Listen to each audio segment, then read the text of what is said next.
Je suis super heureuse ce matin parce que je tiens sur mes deux jambes, parce que j'ai le privilège et l'honneur de me tenir debout, alors que malheureusement, certains de mes frères, certaines de mes sœurs n'ont pas eu la grâce de se tenir debout. Je suis heureuse, amis téléspectateurs, et j'espère que c'est aussi votre cas.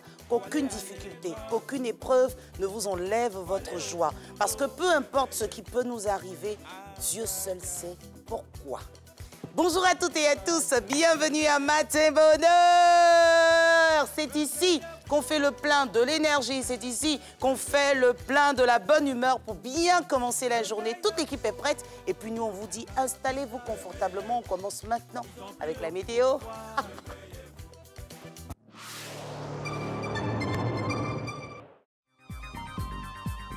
Actualité, interview, scoop, défilé, spectacle de mode. Suivez tout sur la mode dans la saga des mannequins avec Fatim Sidimé sur RTI 1. La saga des mannequins, une émission à ne pas manquer tous les dimanches en 15 sur RTI 1 à partir de 18h05.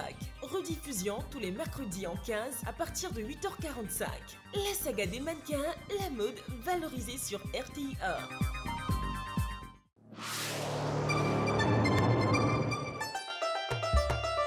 Elles sont fortes, dynamiques, créatives, entreprenantes, ambitieuses. Découvrez les African Women 2.0, une nouvelle génération de femmes africaines qui fait avancer le continent et qui inspire la jeunesse. Elles se dévoilent dans votre nouvelle émission tous les samedis à 13h45. Rediffusion les lundis à 22h30 sur RTI 1.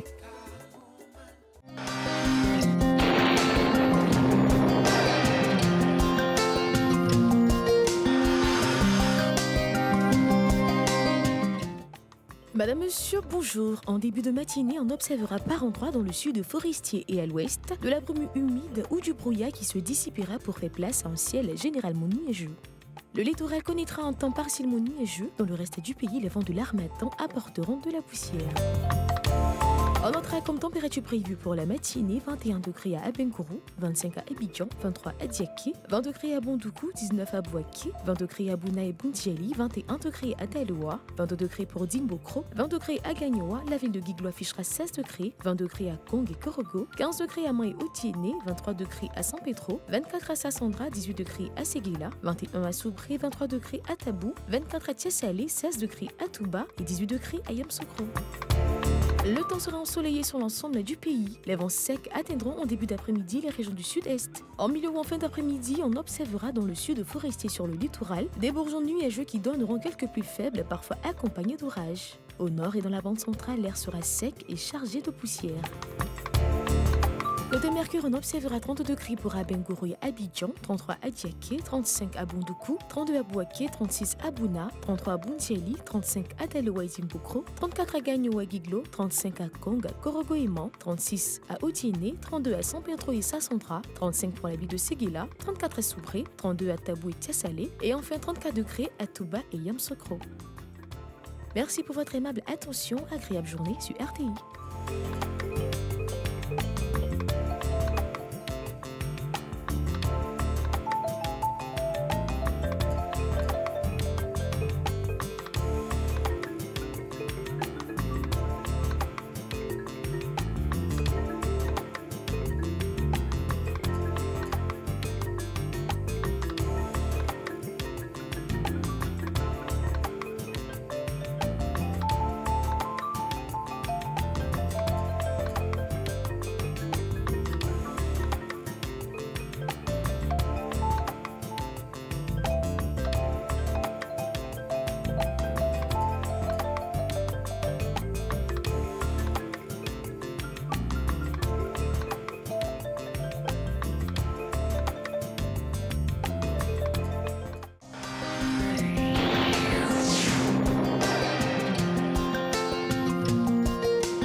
Bonjour à tous, le ministère de l'Enseignement technique et ses partenaires lancent la première rentrée de l'école de la deuxième chance, un programme d'apprentissage qui vise à recenser, former et insérer la jeunesse. Des jeunes qui, en fin de formation, auront des compétences afin de se prendre en charge. Regardons. L'école de la seconde chance se met en place. La possibilité à tous les exclus du système scolaire d'être réinsérés. 16 jours donc de rentrée pour les apprentis de la première cuvée. Je salue sa vision parce que ça arrange toute personne sans espoir. Pour moi, ce n'est pas une deuxième chance, mais c'est une première chance. Elle s'offre à nous pour une toute première fois. J'exhorte à pérenniser l'initiative par leur travail. Parce que c'est à partir de nous qu'on pourra avoir d'autres promotions, d'autres générations. Ils sont 4000 à bénéficier au niveau national de cet outil de formation dans plusieurs filières, aide comptable et déclarant en douane, entre autres, le tout dans une période de formation théorique et pratique dans plusieurs entreprises partenaires. Nous sommes là dans le cadre de l'école de la deuxième chance, une vision de Monsieur le ministre qui donne la chance à tous ceux qui n'ont pas pu avoir une première chance d'avoir une deuxième chance, afin d'apprendre un métier et de s'insérer dans le tissu socio-professionnel. Il s'agit des formations que nous allons faire en alternance avec l'entreprise.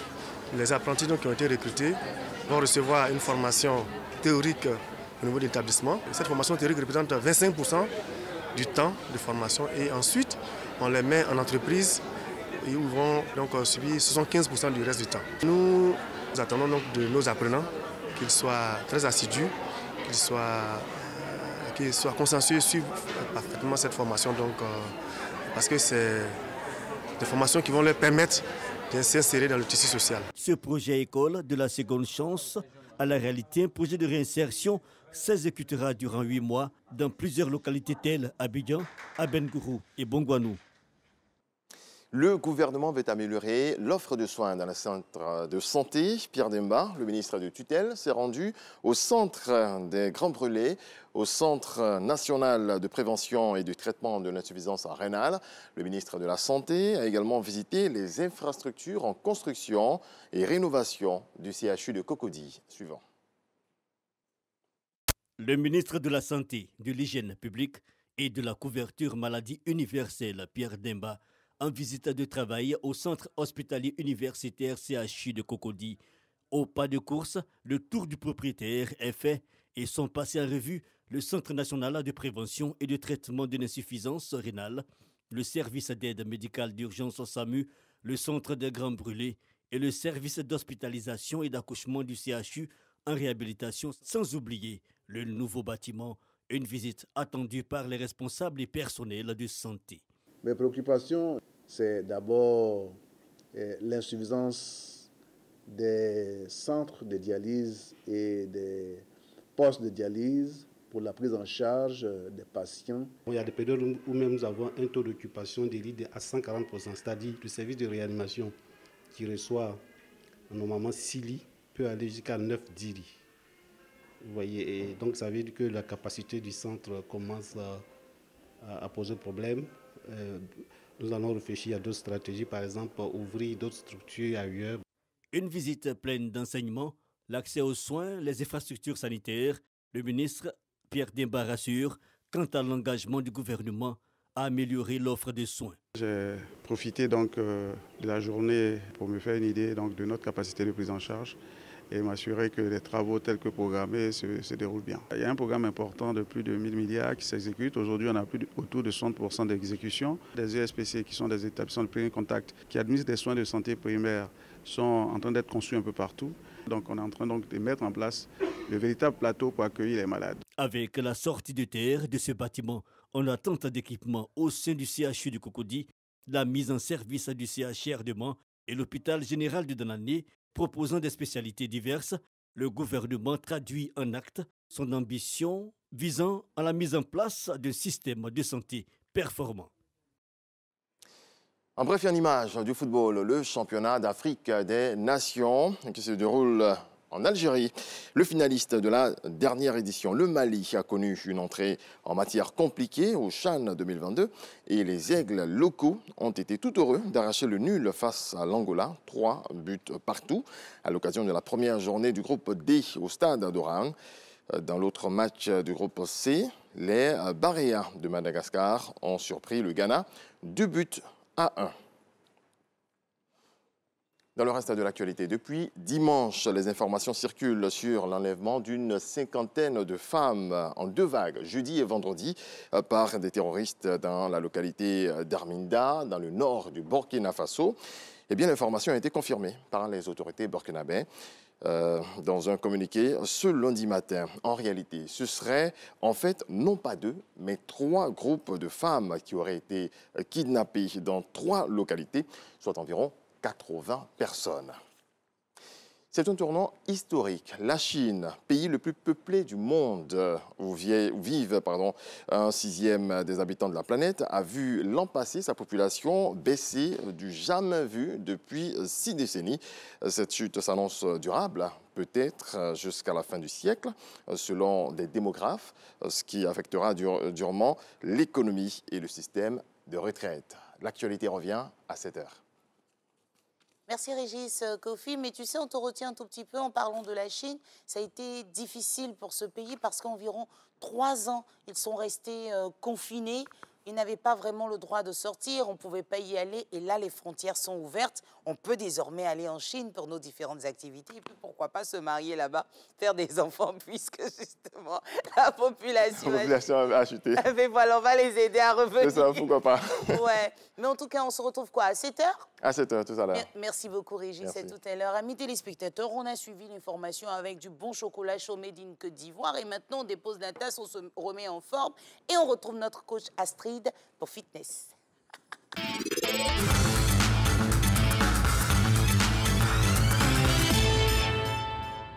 Bonjour à tous, je suis coach Astrid, coach de fitness. Aujourd'hui, nous n'allons pas danser, nous allons juste affiner la taille. La semaine passée, on a travaillé le haut du corps, précisément les bras. Ce matin, on va travailler la taille. Donc, si vous êtes devant votre écran, prenez une serviette et une bouteille d'eau parce que nous allons brûler quelques calories. On y va. Donc, on va commencer par notre étirement et l'échauffement. D'abord, on monte sur la pointe des pieds. Bien. On descend. On tire. On tire sur le côté. On change.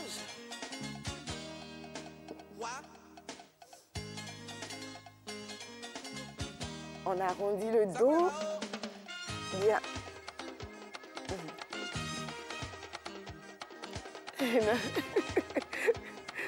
On bombe la poitrine. Ok. On va commencer par le premier exercice qui est très simple. On met les mains au niveau de la tempe, le bras le long du corps. On descend et on monte. Voilà, tout simplement. Donc, on a gagné le corps. On gagne les abdos. On continue.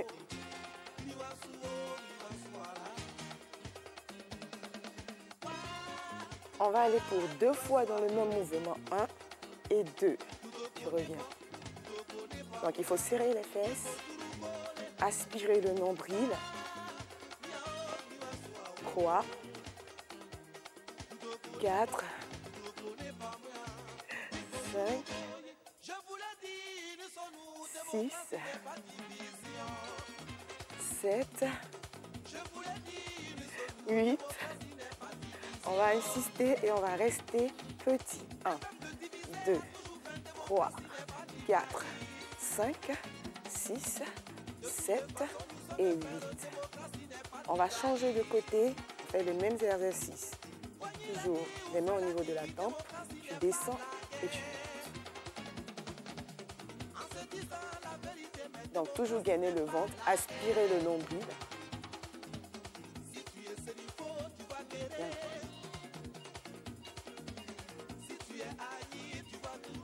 On va aller pour 2 fois en bas. On fait 1, 2, tu montes. 2, 3, 4, 5, 6, 7,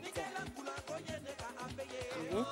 On va descendre et on va rester. 1, 2, 3, 4, 5, 6, 7 et 8. Bien. On va travailler toujours la taille. On va monter le genou, d'accord? Le coude vient chercher le genou. On y va, top. 1, 2, 3, 4, 5, 6, 7, 8. 2 fois dans le même mouvement. 1 et 2, tu poses. 1 et 2, tu poses. 3, 4, 5, 6, 7, 8. On va insister, ça fait 1, 2, 3, 4, 5, 6, 7 et 8. On fait la même chose de l'autre côté. Tu montes, tu descends. Toujours gainer le ventre, serrer les fesses. 3, 4, 5, 6, 7, 8. 2 fois. 2, 3, 4, 5, 6, 7, 8. On va insister dans le même mouvement. 1, 2, 3, 4, 5, 6, 7 et 8. J'espère que ça va. J'espère que vous avez pu me suivre. Donc, on se retrouve ce vendredi pour un peu de danse. Merci. Merci coach Astrid et puis merci à tous ceux justement qui se sont prêtés à ce jeu. C'est important de nous maintenir en forme. 2 rubriques successives seront présentées par Renaud Kobia et son invité Didier Assoumou. Bonjour messieurs. Bonjour Naomi. Ah, ce sourire, c'est quoi Monsieur Assoumou? Pas bien réveillé ou c'est encore le poulet du 1er janvier qui n'est pas encore bien descendu? Non, pas du tout. On est dans le plein pied dans l'actualité. En fait, ils sont déjà prêts, vous comprenez? Oui, concentrés. Donc, on ne va pas les déconcentrer. On les laisse continuer dans leur lancée. On se retrouve dans quelques instants.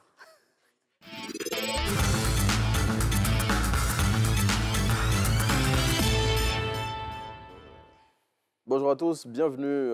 On démarre avec Matin Express d'abord. Et pour ce premier numéro de votre rubrique qui va nous conduire au Mali, nous allons retrouver notre consoeur Kadi Sanogo qui se trouve à Bamako. Et avec elle, on va parler d'un sujet qui est au cœur de l'actualité malienne en ce moment. Bonjour Kadi. Avec le projet de révision de la constitution malienne, eh bien, le cercle des opposants s'agrandit. Que devons-nous retenir des actions politiques engagées par les autorités de la transition? Renaud Kobia, bonjour, chers spectateurs de la RTI, bonjour. Effectivement, les autorités de la transition sont engagées dans l'élaboration et l'adoption de la nouvelle constitution de la République du Mali. Pour elles, c'est une étape incontournable au processus de la refondation de l'État. L'avant-projet de la nouvelle constitution a été remis au président de la transition, le colonel Assimi Goïta, le 11 octobre dernier, en 2022.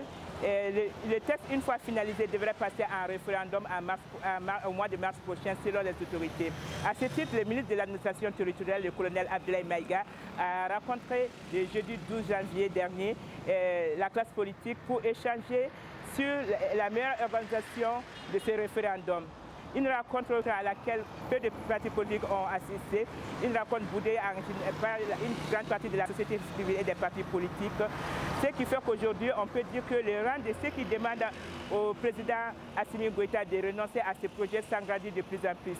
Parmi eux, on peut citer la CEMAS, qui est le mouvement de soutien à l'imam Mohamed Diko, le parti Sinid, Faso Imaton de Maître Moutaratal, le parti phare qui est de l'ancien président Modibo Sidibé, tous demandent au président de la transition de renoncer à ce projet. Les raisons invoquées par ceux qui contestent ce projet sont entre autres qu'on estime que les textes sont incompréhensibles, ils sont incohérents, ils ne sont pas cohérents. Également, d'autres estiment que le moment est inopportun pour tenir cette révision.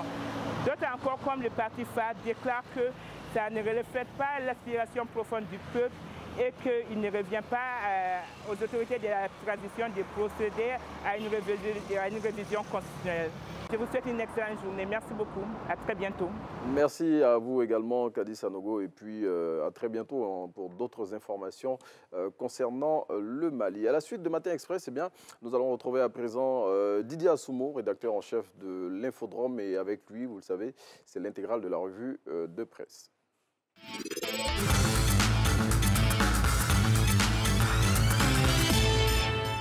Bonjour Didier. Bonjour Renaud, bonjour à toutes et à tous, ça va très bien, merci. Super.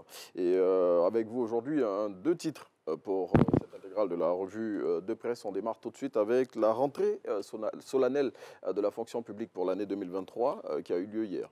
La rentrée solennelle, effectivement, de la fonction publique a eu lieu ce lundi 16 janvier 2023 à l'École nationale d'administration. Cette rencontre a été le lieu de présenter le bilan de l'année 2022 et de présenter également les nouvelles priorités pour l'année 2023. Oui. C'est à justice d'ailleurs que le journal gouvernemental Fraternité Matin barre à sa une fonction publique, gouvernance, formation continue, réforme, promotion de l'excellence, les grandes orientations pour 2023. Satisfait-il, on peut le dire, pour la ministre Annou Leto.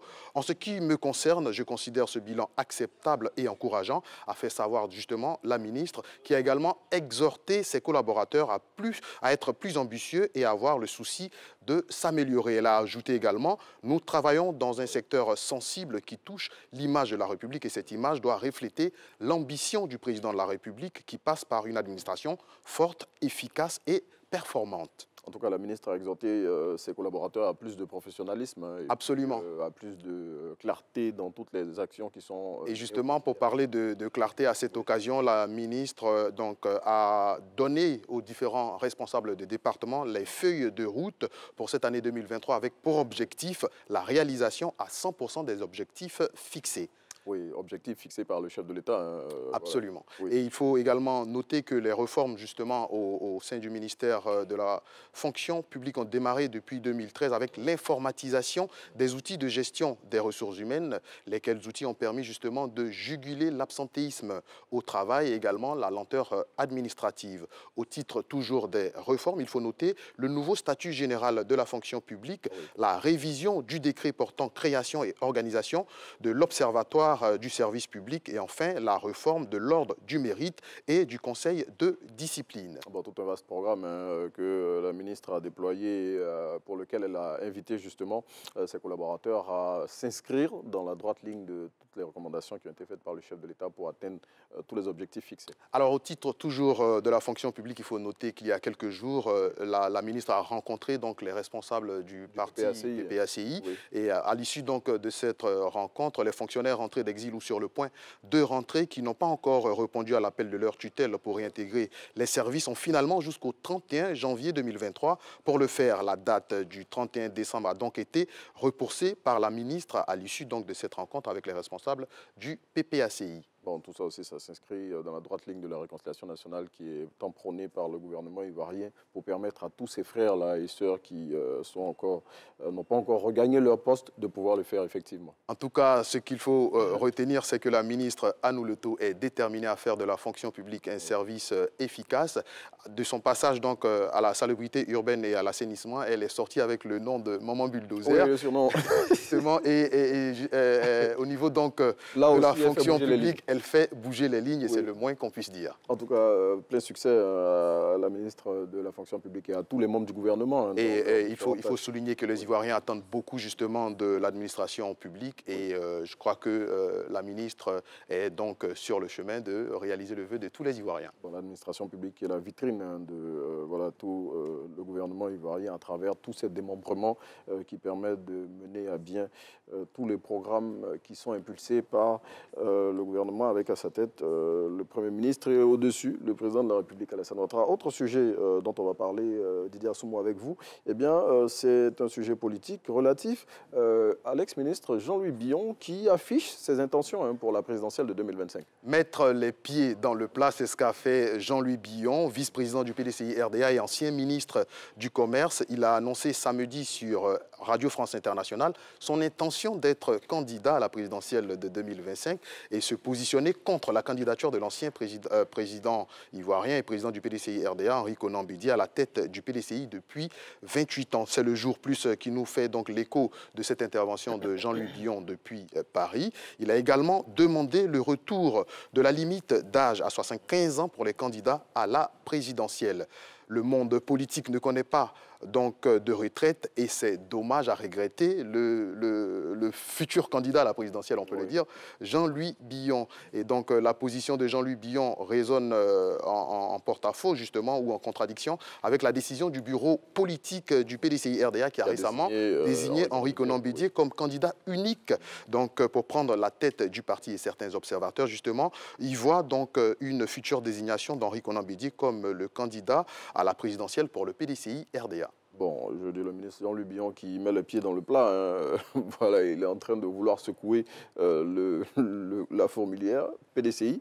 Hein, et puis, voilà, il affiche clairement ses intentions. Alors, le moins qu'on puisse dire, c'est que donc, cette déclaration de Jean-Louis Billon participe donc, au débat au sein donc, de son parti politique du PDCI-RDA. Et nous estimons que c'est de bonne guerre et jusqu'à ce que donc, le parti harmonise donc, ses différentes visions au sein du parti pour que le PDCI, justement, ait un candidat désigné pour la présidentielle de 2025. Bon, en tout cas, Jean-Louis Billon a dit au cours de cet entretien qu'il ferait tout hein, pour être désigné par son parti pour le représenter à la présidentielle de 2025. Bon, comme le disent les Anglais, wait and see. On pourrait dire également qu'il a du pain sur la planche. Bon, en tout cas, comme les Ivoiriens, j'espère qu'il ne va pas tomber d'un pain. Allez, merci Didier d'être venu partager avec nous ces deux titres de l'actualité dans l'intégrale de la revue de presse. C'est ici qu'on va chuter et vous laisser en compagnie de Naomi Amousso à la fée, la belle Naomi, pour la suite de Matin Bonheur. Oh, j'adore ça. Ah, la belle Naomi, j'adore ça. Merci beaucoup. Merci Naomi. Messieurs, si on vous disait de raconter une blague,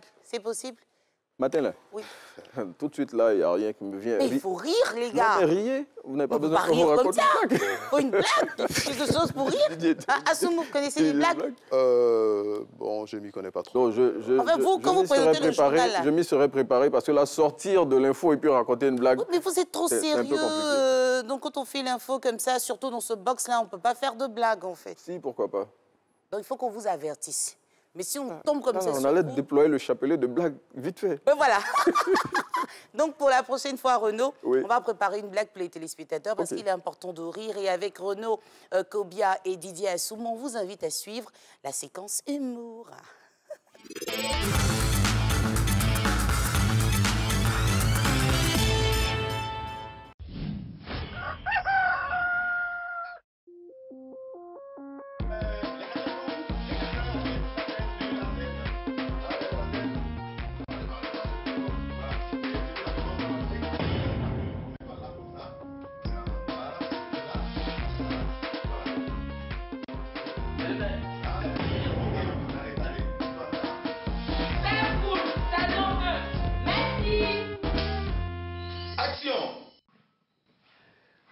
Eh ben, et celle-là?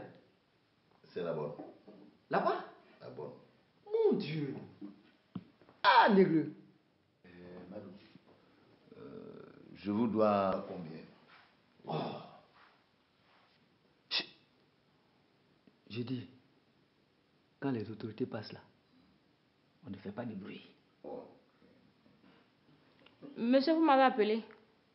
Non, c'est M. Madou qui est venu encaisser l'argent du magasin de Clara. Mais qui t'a dit que je suis venu encaisser même? Je ne suis pas venu encaisser. J'étais de passage juste là, et puis bon, j'ai dit, je vais venir te saluer. Et puis profiter aussi pour saluer la belle demoiselle. Mademoiselle, comment allez-vous? Vous appelez comment déjà? Bonita. Bonita. Un joli nom. Moi, c'est Madou, propriétaire du magasin de Clara, la fille de ton patron. Voici une carte pour toi. Tu m'appelles quand tu voudras. Oh, mon Dieu. Mais Joe, tu es entouré de belles créatures. Tu veux un peu t'accompagner. Bon, connaissance. Ah oui, ça c'est encore bien, parce que c'est ce que j'attendais de toi. Je voudrais juste qu'elle m'accompagne. Et puis, Monsieur Zadi, mais attends, ici, vous êtes au paradis? Mais pourtant, nous autres, nous sommes à l'enfer. Hein? Ah, nous, on souffre beaucoup. Regarde les belles créatures autour de toi. Elle va pas tout vous laisser. Hein. Non, mais je vais la suivre tout à l'heure. Tu vois, moi, je suis dans l'enfer total. Hein? Oui. Mais c'est pas grave. Ouais, c'est ça. C'est la volonté. C'est la vie. Il y en a qui sont heureux, il y en a qui sont dans l'enfer. Hein? J'ai fait quoi? Je t'ai fait quoi? Tu as donné 2 déesses à ce cafri-là. Et puis moi, ton fils, tu m'as donné 4 diablesses. Ah Dieu! Pourquoi tu m'as fait ça? Coupé. Au revoir. Allez, merci.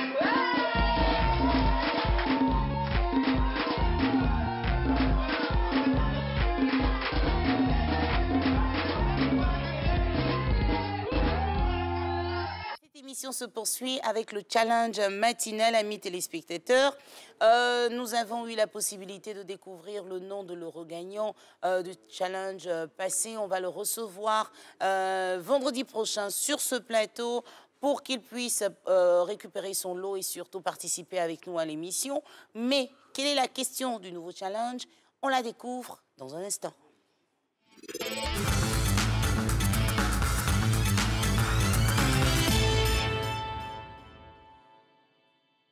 Pour avoir la bonne réponse à cette question, il faut se rappeler de l'émission du vendredi 13 janvier 2023, amis téléspectateurs. Quel est le groupe ethnique mis en exergue lors de l'émission du vendredi 13 janvier 2023?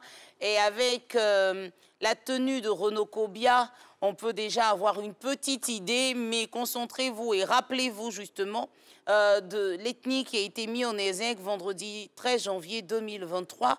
Alors, la réponse, il faut nous l'envoyer via WhatsApp au plus 225 07 48 75 44 76. Et c'est la première personne qui aura répondu avec exactitude à la question qui sera l'heureux gagnant ou l'heureuse gagnante, amis téléspectateurs, de ce challenge. Quel est le groupe ethnique mis en exergue lors de l'émission du vendredi 13 janvier 2023?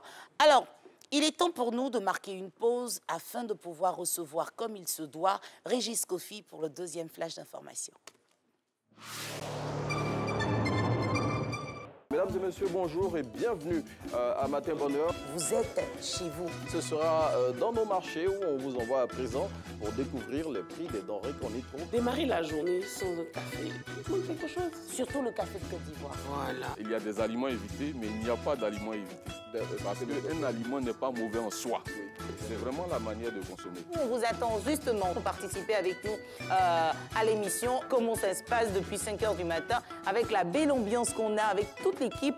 Notre petite part tous les week-ends dans la commune ou dans la ville d'Abidjan à curer les caniveaux et à balayer les rues et nous revenons chez nous. Merci pour les téléspectateurs. C'est pas de mots. Non, laissez-moi, je commence. Naomi a tout dit.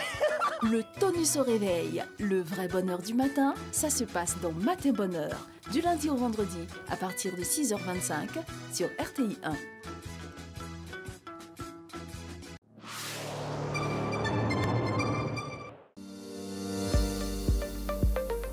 Suivez tous les mercredis votre émission Notre fonction publique, l'émission qui vous dit tout sur notre fonction publique ivoirienne, à suivre sur RTI 1. Notre fonction publique, moderne et performante, au service de tous. Votre nouvelle émission sur RTI 1.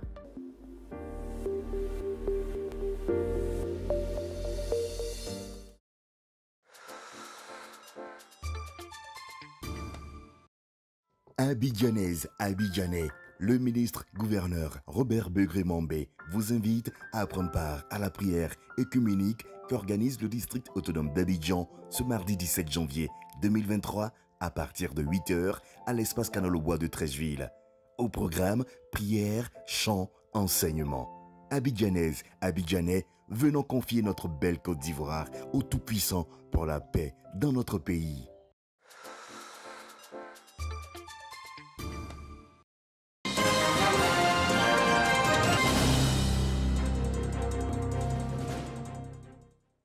De retour pour un nouveau développement de l'actualité. Bienvenue à vous tous. Une perte annuelle de 1,3 milliard de francs CFA causée par la vente de médicaments contrefaits. Ce montant représente 25% du chiffre d'affaires du secteur. C'est la mutualisation des efforts pour vaincre ce mal. Un accord signé entre la Haute Autorité pour la bonne gouvernance et le Comité national de lutte contre la contrefaçon. Reportage. La contrefaçon, ce n'est plus un secret. Touche quasiment tous les produits, menace la santé et la sécurité des populations, ainsi que l'économie des États. La contrefaçon fait perdre à la Côte d'Ivoire au moins 1,3 milliard de francs CFA par an, selon le ministre du Commerce. C'est pour mieux organiser la lutte contre ce phénomène que la Haute Autorité pour la bonne gouvernance et le Comité national de lutte contre la contrefaçon ont décidé de faire la synergie de leurs expériences et de leurs compétences dans le cadre d'un accord administratif signé ce lundi sous le regard de 2 membres du gouvernement en première ligne dans la lutte contre la contrefaçon. La contrefaçon cause d'énormes pertes à l'industrie culturelle et tue la créativité. C'est pourquoi la protection des droits de propriété littéraire et artistique est inscrite au cœur des préoccupations de l'État. À partir de l'évaluation des saisies effectuées par le CNC depuis quelques années, le coût du non-respect de la propriété intellectuelle est estimé à 1,3 milliard de francs CFA par an pour l'économie nationale. D'ailleurs, ce chiffre ne représente qu'environ 10% des produits de contrefaçon en circulation sur le territoire national.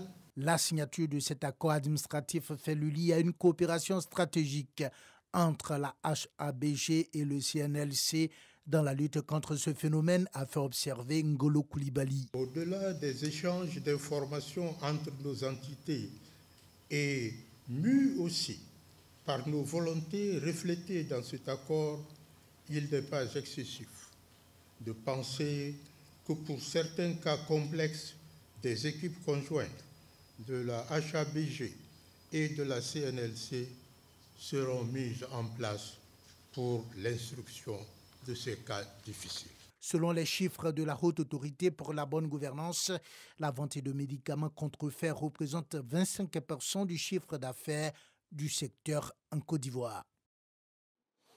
On passe au football, championnat d'Afrique des nations, finaliste de la dernière édition. Le Mali a été tenu en échec par l'Angola, 3 buts partout, score final. Dans l'autre match du groupe C, les Baréas de Madagascar ont surpris le Ghana, score final, 2-1. Le résumé de RTI Sport. Le Mali et l'Angola pour leur premier match de la compétition. Deux grandes nations qui ont démontré qu'elles étaient en Algérie dans l'objectif de remporter le trophée. 3 buts ont été inscrits par chacune des deux équipes. C'est l'Angola qui ouvre le score dès la 12e minute grâce à Depou. Très en vue dans ce match, l'attaquant du Petro s'offre un doublé à la 26e minute avant que le 3e but angolais ne soit de Vira. Mené à chaque fois, les Aigles du Mali trouvent les ressources nécessaires pour revenir dans la partie, comme en témoignent les buts de Sinayoko, Diaby et Koulibaly, couronnés par un score de 3 buts partout, ce qui permet aux deux sélections de s'offrir le point du nul dans cette première journée du groupe D. Les Baréas locaux de Madagascar entament le championnat d'Afrique des nations de la plus belle des manières. Les hommes de Romuald ont surpris le Ghana, 2 fois finaliste de la compétition. Dès la 11e minute, Kolwana permet aux Malgaches d'ouvrir la marque. Sonnés, les locaux ghanéens tentent de revenir dans la partie, mais se heurtent au portier malgache. 1-0 à la pause. De retour des vestiaires, les Malgaches mettent la pression et corsent l'addition juste après l'heure de jeu grâce à Stiri. À 2-0, les joueurs de la Grande Île croient tenir la victoire, mais se font surprendre avec la réduction du score signé Augustine Agiapong. Malgré ce but, le score n'évoluera plus. 2-1, score final. Grâce à cette victoire face au Ghana, Madagascar prend la tête du groupe C avec 3 points. Dans le reste de l'actualité, en République démocratique du Congo, le bilan s'alourdit après l'attaque survenue ce 15 janvier 2023 à Kasindi, dans le territoire de Beni, au Nord Kivu. Une église protestante a été la cible d'une attaque à la bombe durant le service du dimanche. Bilan partagé par les autorités militaires et la société civile, 14 morts, 63 blessés. L'ex-président brésilien Jair Bolsonaro a reconnu avoir commis quelques erreurs à la maison devant des sympathisants aux États-Unis. Selon une vidéo publiée lundi, l'ex-dirigeant d'extrême droite a aussi dit déplorer les saccages des lieux de pouvoir du 8 janvier dans son pays. Excellente journée à vous tous. Je vous laisse avec Naomi. Merci Renaud. Oh, pourquoi je dis Renaud? Parce qu'il m'a fait un beau compliment là ce matin et j'ai son prénom encore dans la bouche, Régis Kofi. Merci beaucoup. Et vous savez, Régis, qu'on a la possibilité, en étant assis, en suivant Matin de Bonheur, de faire le tour de la Côte d'Ivoire. Vous connaissez Barata? Non, non. Non? Je ne connais pas Barata. Ben, on va le découvrir ensemble et c'est ça. dans Destination Matinale.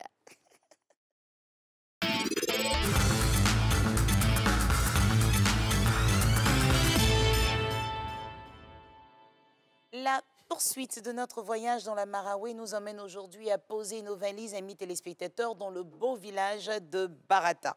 Barata est un village du centre-ouest de la Côte d'Ivoire, appartenant au département de Saint-Fra, dans la région de la Maraoué. Barata se situe à une distance d'environ 6 km de Saint-Fra, à 11 minutes en voiture. La population de Barata est principalement composée de Gouro, de Malinké, de Burkinabé et de Baoulé. Sa population est d'environ 4500 âmes. Comme presque toutes les localités de la région, les activités économiques de Barata sont concentrées essentiellement sur la culture du café et du cacao, et notamment des produits vivriers. Les villages voisins de Barata sont Duafla, Bounentafla, Prosiblanfla, Binoufla, Manoufla, Koblata et Ueflambouta. À toutes ces populations, on voudrait faire un chaleureux coucou, leur dire merci de nous suivre. Et surtout, vous qui ne connaissez pas Barata, on vous invite à aller découvrir cette super belle localité. Amis téléspectateurs, on change de registre et on arrive au programme dédié aux enfants sur RTI 1.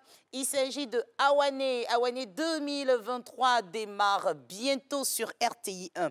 Responsable d'établissement scolaire, pour faire le bonheur de vos enfants, inscrivez-vous en mentionnant votre contact, le nom de votre école et sa situation géographique. Envoyez vite votre demande d'inscription à awane@rti.ci. Awane, c'est chic, chic, chic. Avec Tata Naomi. Et il est bon de préciser que c'est gratuit. Vous n'avez pas une autre possibilité de participer à l'émission. Il faut simplement vous inscrire et ensuite vous recevrez un mail pour vous dire si vous êtes sélectionné ou pas afin de pouvoir participer à cette belle émission dédiée aux enfants de la Côte d'Ivoire. Responsable d'établissement scolaire, nous vous attendons. Et au sein de la RTI, nous avons le privilège et le bonheur de célébrer ce mois plusieurs anniversaires. Hier, on était avec l'un des meilleurs attaquants de l'équipe de la RTI qui célébrait son anniversaire, Diabagaté, qui est l'un des éclairagistes de cette maison. Et aujourd'hui, on arrive au service synthétiseur. Il est opérateur synthétiseur et son nom ici, c'est le sapeur de prod. Regardez même la photo qui nous dit qu'il aime bien se mettre à chaque fois quand il nous propose ses tenues.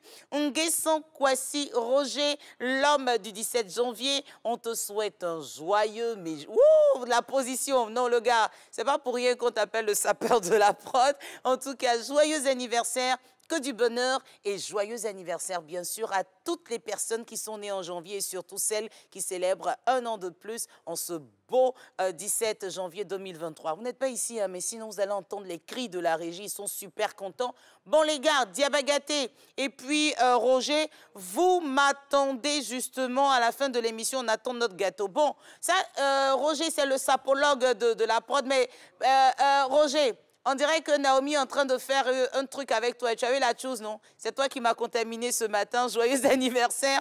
Encore une fois, très cher sapologue de la prod. Nous sommes mardi et les mardis, nous recevons Maître Vanessa Balleroux, qui est l'invitée du jour.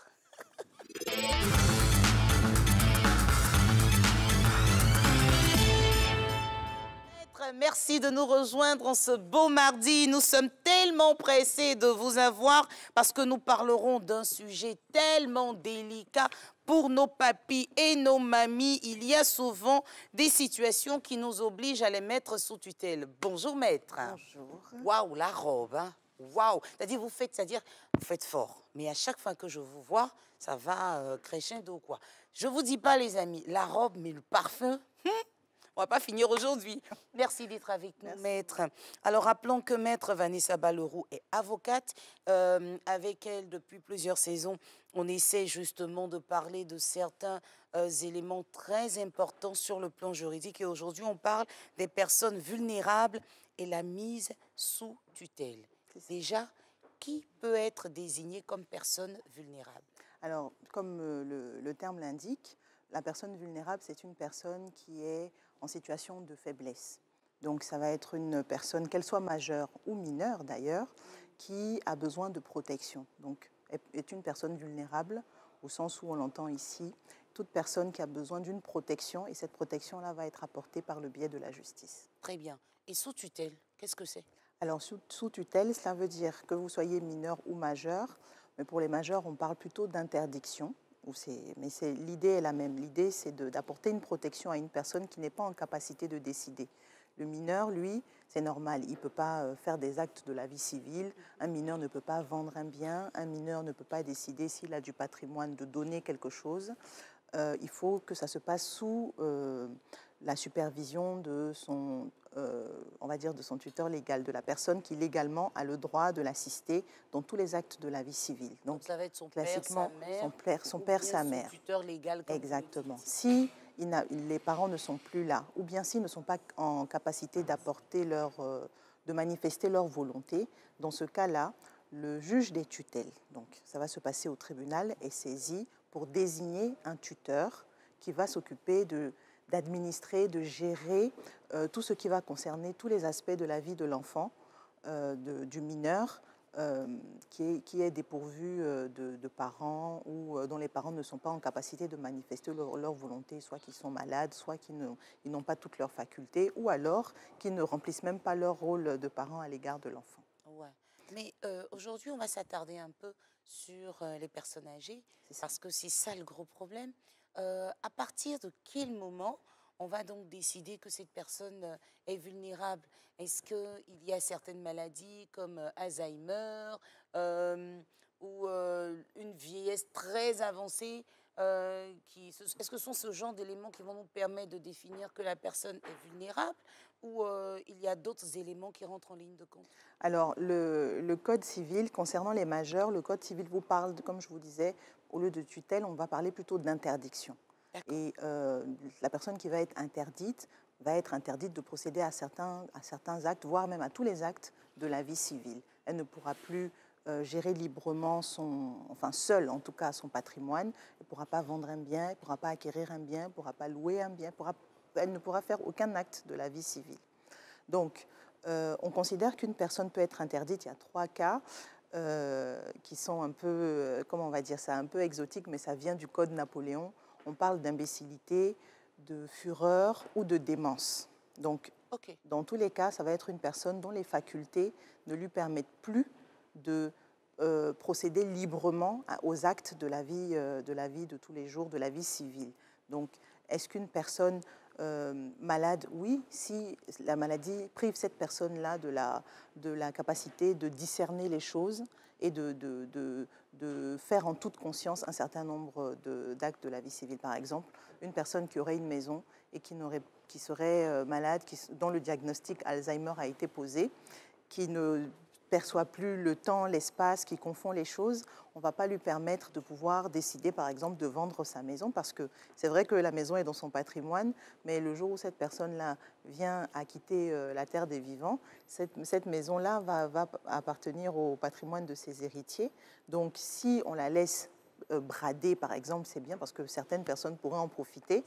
Ce ne serait pas intéressant. Donc, la loi permet à l'entourage de cette personne-là, qui souffre soit de démence, soit d'imbécile, c'est-à-dire qui est aliéné, qui n'a pas toutes ses facultés. Ça peut être aussi le cas d'une personne, on parle de personnes vulnérables quand, par exemple, une personne est extraordinairement prodigue, c'est-à-dire qu'elle dépense et qu'elle dépense de manière excessive. Parlant de ça, moi, j'ai en tête plusieurs personnes qu'on devrait mettre sous tutelle alors, parce qu'il y a des gens en dépensant, on se demande mais qu'est-ce qui ne va pas. Mais donc, des personnes qui sont particulièrement prodigues. Alors, vous avez, dans le cas du mariage, par exemple, dans le couple, vous avez l'obligation d'aliment envers votre époux, votre épouse et vos enfants. Mais si vous êtes particulièrement prodigue, par exemple, vous allez dépenser énormément à l'extérieur et peut-être potentiellement mettre en danger votre famille. Super, vous comptiez à l'extérieur. Exactement. Donc, comme le dit la chanson, généreux dehors et très avare à la maison.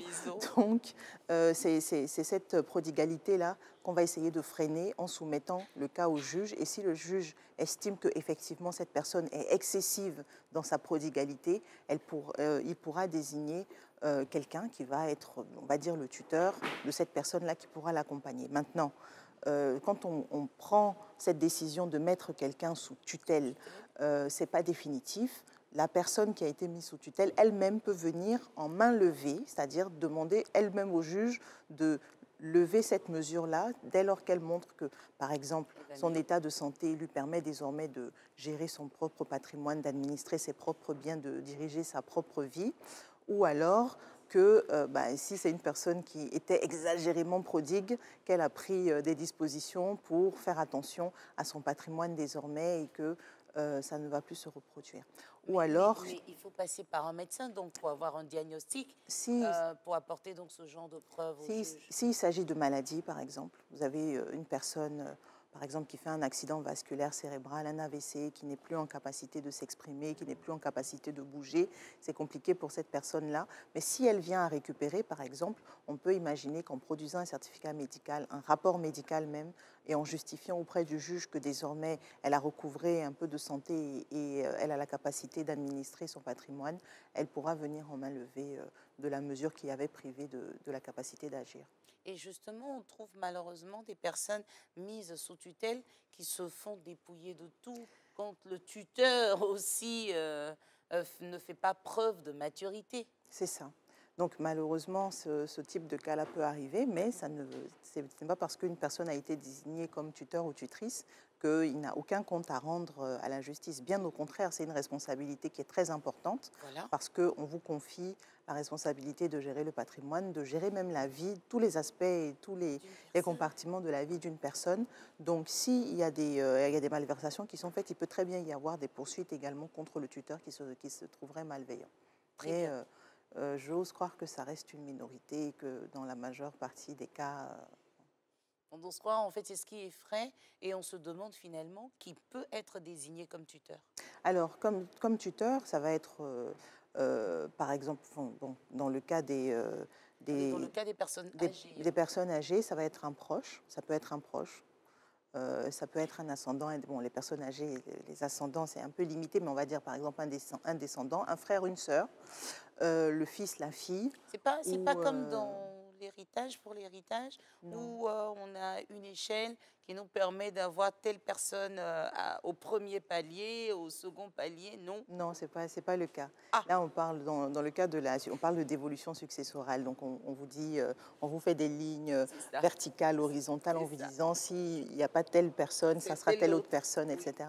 Mais non, c'est pas le cas. Ici, ce que le juge va rechercher, c'est une personne qui connaît plus ou moins la personne qu'on entend protéger. Et c'est surtout, en général, la personne qui va venir faire la démarche de saisir le juge, exposer la situation qui va être désignée, qui peut être désignée comme tuteur par Mais souvent, on peut ne pas forcément passer par le juge, non? Et la personne peut être un peu malade dans des moments de lucidité, peut autoriser, avec une procuration, un proche à faire...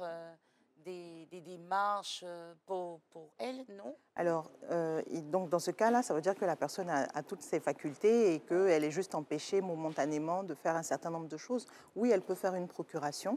Dans ce cas-là, la personne va valablement faire les actes à sa place. Par exemple, s'il s'agit de gérer un bien immobilier, la personne va pouvoir le louer, etc.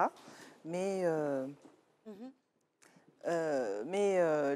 l'idée, c'est que dans le système de protection qui est offert par la justice, l'idée, ça va être que la personne est privée de sa capacité de discernement, de sa capacité de décision, et qu'on va désigner une autre personne pour le faire à sa place. Donc, quand on fait une procuration, ça veut dire qu'on a encore ces facultés, qu'on désigne telle personne pour faire ponctuellement tel ou tel acte, parce qu'on n'est pas en capacité de le faire à ce moment-là. Mais si on va plutôt sur un système de protection établi par la justice, dans le système des interdictions par exemple, eh bien, dans ce cas-là, ça veut dire que la personne n'est plus en faculté de décider pour elle-même pour les actes de sa vie courante ou pour les actes de sa vie civile. Alors, pour faire ces déclarations, démontrer qu'une personne est vulnérable, on se fait accompagner d'un avocat, d'une avocate comme vous, et quelles sont les étapes à suivre? Alors, effectivement, il faut se faire accompagner par un professionnel, c'est recommandé. Pourquoi? Parce que c'est le professionnel que vous allez aller rencontrer, l'avocat que vous allez aller rencontrer qui va examiner avec vous la situation, vous allez lui expliquer, c'est lui qui sera à même de vous orienter vers la meilleure procédure.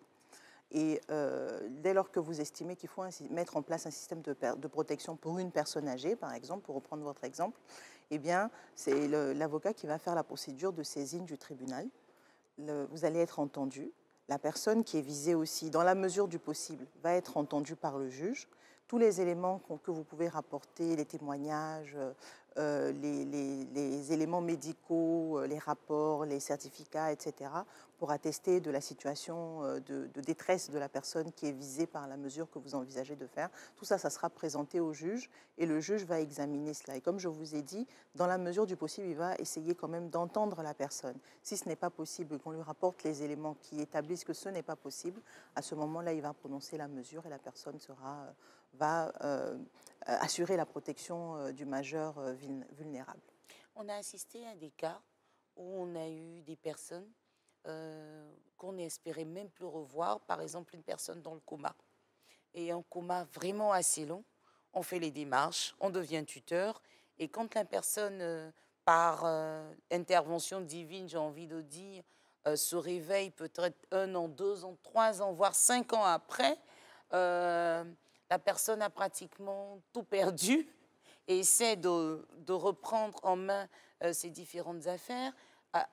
En ce moment-là, quelles sont les peines que pourrait encourir justement le tuteur? Parce qu'on a assisté à ces cas où d'abord c'était difficile pour la personne de reprendre ses affaires et après ses affaires, ses biens ayant été dilapidés, c'est difficile de, est-ce que je vais dire rembourser ou bien de le remettre en état toutes ses finances, tous ses biens? Alors, il y a 2 possibilités. Soit d'aller devant les juridictions pénales, en abus de confiance, par exemple, parce que l'abus de confiance, c'est l'infraction dans laquelle on vous remet quelque chose, à charge pour vous de redonner à la personne à laquelle appartient cette chose, une fois que vous avez fini d'en faire usage, par exemple. Donc, dans le cas de la mise sous tutelle, vous êtes en charge de l'administration du patrimoine d'une personne, vous devez vous occuper de ses enfants, vous devez vous occuper de protéger son patrimoine et vous le dilapidez. Donc, on pourrait imaginer que la personne, si on est encore dans le délai et qu'elle recouvre sa santé et ses facultés, oui, c'est une infraction, c'est un délit, donc c'est 3 ans. En revanche, si vous êtes au-delà, vous n'allez plus pouvoir, par exemple, dans l'exemple que vous donnez d'une personne qui se réveille d'un coma 5 ans plus tard, si on est au-delà du délai de... La personne n'a pu se lever, oui, mais bon, il y a un miracle là, oui, la personne se lève. Si on est au-delà du délai de prescription en matière de délit, on peut quand même aller devant la juridiction civile. Là, il n'y aura pas de peine d'emprisonnement, mais on va aller en dommages et intérêts pour prouver que cette personne nous a causé un dommage et qu'on demande réparation. Et à ce moment-là, ça sera des sanctions, mais uniquement pécuniaires. Si on a dépassé le délai? Si on a dépassé le délai de 3 ans pour aller en recherche d'une infraction. Non, je vous dis, si on a dépassé le délai de 3 ans, là, c'est mort. Non, c'est pas mort. C'est ce que je vous dis, on peut quand même y aller, mais là, il n'y aura pas de peine d'emprisonnement puisqu'on ne sera plus dans un cas de délit, mais il y aura des sanctions pécuniaires. La personne va être condamnée à vous rembourser. On peut être condamné aussi à vous verser une réparation complémentaire en plus de ce que vous auriez perdu. Donc, ce n'est pas... là, la prescription en matière civile, elle est de 30 ans. Ah, quand même. Voilà. Attention, cher tuteur. Et on arrive au cas de l'héritage. Une personne vulnérable a un tuteur qui ne fait pas partie de sa famille et quelque temps après, la personne vulnérable décède. Comment va se faire justement la répartition de l'héritage? C'est fini? Ça reste au tuteur? Non, ça ne reste pas au tuteur. Au moment du décès, donc la succession va être ouverte. Et là, le notaire sera, parce que c'est le notaire qui règle les cas de succession, le tuteur sera appelé pour rendre compte de sa gestion du patrimoine. Et à ce moment-là, Si on se rend compte qu'il y a eu des malversations et qu'on est encore dans le délai, encore une fois, ça va être la même chose, mais là, cette fois-ci, ce n'est pas la personne qui a été ponctuellement mise sous tutelle qui va agir, mais ça va être ce qu'on appelle ses ayants droit, les héritiers, qui vont pouvoir agir contre le tuteur si ils peuvent rapporter la preuve qu'il y a eu des malversations, des détournements, etc. Donc eux aussi, ils pourront aller devant la juridiction pénale si on est encore dans le délai. C'est-à-dire que si les derniers faits remontent à moins de 3 ans, ils pourront peut-être aller rechercher sa responsabilité pénale devant le tribunal correctionnel. Si on est au-delà du délai, que ça fait plus de 10 ans que les biens ont disparu, etc., à ce moment-là, ils pourront toujours aller devant le tribunal, mais cette fois civil, encore une fois, en remboursement, restitution, dommages et intérêts, et demander réparation au tribunal. Alors, et si jamais le tuteur a bien travaillé, si sa gestion a été parfaite et qu'on arrive justement à répartir l'héritage, il a droit à une part? Non, il n'est pas héritier, donc il n'aura pas droit à une part. Rien de rien? Rien de rien. C'est une... mais c'est peut-être pour cela que les tuteurs là se servent alors. Non, mais il ne faut pas se servir. Quand on est désigné comme ça, c'est une responsabilité qu'on a. Une responsabilité, on ne vous paye pas. Non, mais ce n'est pas un travail. Mais il y a des gens qui gèrent des centaines de millions, donc c'est énorme. Alors, ce n'est pas un travail. Quand on accepte d'être tuteur, ce n'est pas parce que... Cher tuteur, écoutez bien. Ce n'est pas un travail, vous n'allez pas être rémunéré. Soit vous vous mettez d'accord et vous êtes un administrateur de biens, à ce moment-là, vous êtes rémunéré. Ah, là, c'est différent du tuteur. Mais quand vous êtes désigné par le tribunal pour administrer les biens d'une personne qui est physiquement, mentalement empêchée de le faire, vous avez une responsabilité morale, non seulement envers lui, mais une responsabilité aussi envers le juge qui vous a désigné, à savoir le juge des tutelles. Donc, ce n'est pas un métier que d'être tuteur des gens. Mais après, les enfants pourraient être reconnaissants et faire un don. Là, c'est possible. Ça, c'est possible. Ça s'appelle une libéralité. C'est l'entourage qui décide, par exemple, si on est dans le cas d'une succession, de faire cette libéralité-là. S'ils ont envie de le faire et de dire, bon, bah, écoutez, telle personne s'est occupée de notre père, de notre mère pendant X années, et nous, on aimerait bien lui être reconnaissant. Bah, collectivement, ils peuvent décider, par exemple, de lui faire un don, soit des espèces, soit, je ne sais pas, ça peut être un bien immobilier, ça peut être une voiture, ça peut être tout. On va lui donner, par exemple, un tableau de grande valeur ou tel meuble que le parent aimait beaucoup, mais en reconnaissance, on voudrait vous offrir ceci. C'est tout à fait possible. Ça s'appelle une libéralité, mais il faut que les personnes soient consentantes, soient d'accord pour le faire. On ne force pas, on ne les oblige pas, et il n'y a pas à prétendre à quoi que ce soit, quand bien même on aurait été tuteur pendant des années. Vous savez, normalement, on avait droit à 15 minutes. On est largement au-delà, mais on a toujours autant de questions à vous poser parce que vous dites des choses qui intéressent la vie de tous les jours et qui pourraient justement nous aider. Alors là, revenons rapidement sur le cas des mineurs. Il se trouve souvent qu'après le décès, malheureusement très tôt des parents, on confie les biens du mineur à un tuteur. Et à la majorité, souvent, il y a des enfants qui ont du mal à reprendre possession de leur héritage. Comment on pourrait justement remédier à cette situation? Bien, en principe, dès que la cause d'incapacité, c'est-à-dire la minorité, n'existe plus, la tutelle n'a plus lieu d'être. Mais il faut pas que les personnes qui seraient dans ce cas-là, donc les personnes mineures qui ont été placées sous tutelle et qui viennent à devenir majeures, il ne faut pas qu'elles hésitent à dire attention, je vais reprendre l'administration de mes biens. Bon, on est quand même en Afrique, c'est aussi bien d'aller voir un oncle, une tante, voilà, de faire intervenir certains membres de la famille, des personnes un peu plus âgées qui sont susceptibles d'aller parler et d'aller déjà dire merci au tuteur pour tout ce qu'il a fait, mais lui dire, voilà, j'entends reprendre l'administration des biens que mes parents m'ont laissés. Pourquoi pas? Maître, c'est ici qu'on vous dit merci. Avec je vous plaisir. promets, j'ai d'autres questions, mais il est l'heure. Il est l'heure et on va Avec se séparer. plaisir. Vous êtes habitué, maître, à la citation de ce jour. D'accord. Qui n'est jamais tombé n'a pas connaissance de l'effort à faire pour se tenir debout. Ah! Maître, on peut reprendre, s'il vous plaît? Alors, qui n'est jamais tombé n'a pas connaissance de l'effort à faire pour se tenir debout. Merci. Ça, franchement, j'espère que c'est une citation qui va vous motiver tout au long de cette semaine, tout au cours de cette journée, amis téléspectateurs. Évitons justement d'apporter des critiques, des préjugés, parce que vous n'êtes pas dans les chaussures des autres. Hein? Que Dieu bénisse les Côte d'Ivoire, que Dieu bénisse chacune et chacun d'entre nous. On se retrouve demain.